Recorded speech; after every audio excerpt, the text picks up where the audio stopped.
1987 brought us many wonderful things, other than acid-wash jeans. The world observed the first naked-eye supernova since the 17th century. The Simpsons made its television debut as part of the Tracey Ullman Show. The first version of Photoshop was developed. And best of all, it was the year Square released the very first Final Fantasy game for the Nintendo Entertainment System. As the story goes, the independent Japanese developer Squareco was ending the 80s in financial trouble. On the verge of bankruptcy, they put the finishing touches on their Dragon Quest-inspired RPG and dubbed it Final Fantasy, thinking it could very well be their last ever game. Of course, over 20 years later, we all know how that sob story ends. Final Fantasy has gone on to become one of the most influential console RPGs ever made, with the series selling a combined 85 million units worldwide. The first 5 games in the series were directed by Hironobu Sakaguchi, the man with one of the best moustaches in the business. He would go on to guide the series as a producer up until his resignation from Square upon the completion of Final Fantasy X. The distinctive artwork for the first 5 games was the work of Yoshitaka Amano, who came from illustrating the anime Vampire Hunter D. Though the game's 8-bit characters were only 26 pixels high, Amano's lush concept art would go on to have a continued influence on the series. His distinctive title logo designs are a staple. The numbering system of the early games in the series is a bit of a confusing mess due to FF2 and FF3 not getting released outside of Japan, and this meant that Final Fantasy IV, the first game in the series for the Super Nintendo in Japan, would end up being renamed Final Fantasy II in its Western release. A few more gaps in the Western releases for the series meant that FF6 would be released in America as FF3 and... The madness would end with the launch of the PlayStation and Square's decision to switch their allegiance from Nintendo to Sony. The fancy disc-based PlayStation allowed the Final Fantasy VII team to seriously ramp up the production values, no longer bound by the relatively small amounts of memory available on cartridge. There's not much that hasn't already been said about Final Fantasy VII, so before we go, let's just rewind a bit.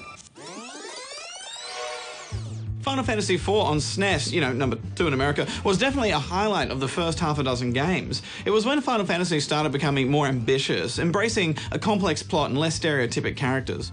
It was also the first Final Fantasy to introduce the infamous active time battle system, which added a real-time element to what had previously been turn-based combat. As the first Final Fantasy on the SNES, graphics capabilities such as Mode 7 scaling made travelling the world map a more spectacular experience. FF4's lead designer, Takashi Tokita, would go on to be the director of another Square classic, Chrono Trigger, as well as the event designer on FF7. Bit of a legend then. We'll forget he made Chocobo Racing for PlayStation.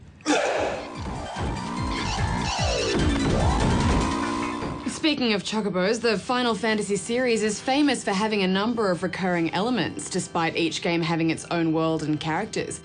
Almost every Final Fantasy manages to squeeze in chocobos, moogles, cactuars, airships, the juxtaposition of technology and nature, elemental-based summons like Odin, Bahamut, Ifrit and Shiva, and even recurring character names such as Cid, Biggs and Wedge. Biggs and Wedge, who usually appear as comic relief, also represent the massive influence Star Wars had over the series. The influence of the sci-fi saga is obvious from character archetypes. The young boy who dreams of adventure, the roguish hero, the tough-talking princess, to the point even when the soldiers in FF13 look suspiciously like stormtroopers. Up until Final Fantasy XII, the series also relied on pounding the player with those infamous random encounters in order to level you up for the inevitable boss battles. These incessant and unpredictable monster meetings always had a knack for kicking in at the most annoying times. It wasn't until FF12 that players were able to pick and choose their battles by dodging monsters on the world map.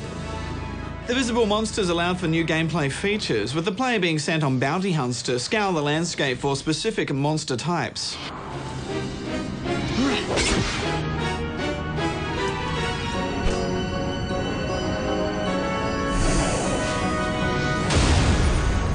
Magic systems across the Final Fantasy games also share common elements. Typically, white magic is for the healing arts and black magic is for damage dealing. Items tend to always be the same too, from those resurrecting Phoenix Downs to blindness curing eye drops. And as different as the worlds are in each game, they all use the same currency: Gil.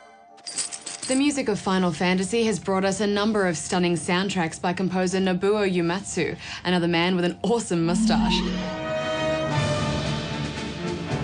One of his most memorable pieces would have to be One-Winged Angel from Final Fantasy VII, which has been performed by musicians all over the globe, including Australia's own Eminence Orchestra. Uematsu's work has made a significant contribution to the weight of emotion felt in various key scenes throughout the series, not the least the death of Aerith in FF7.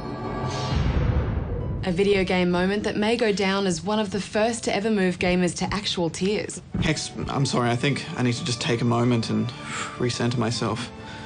It's emotional. Don't touch me.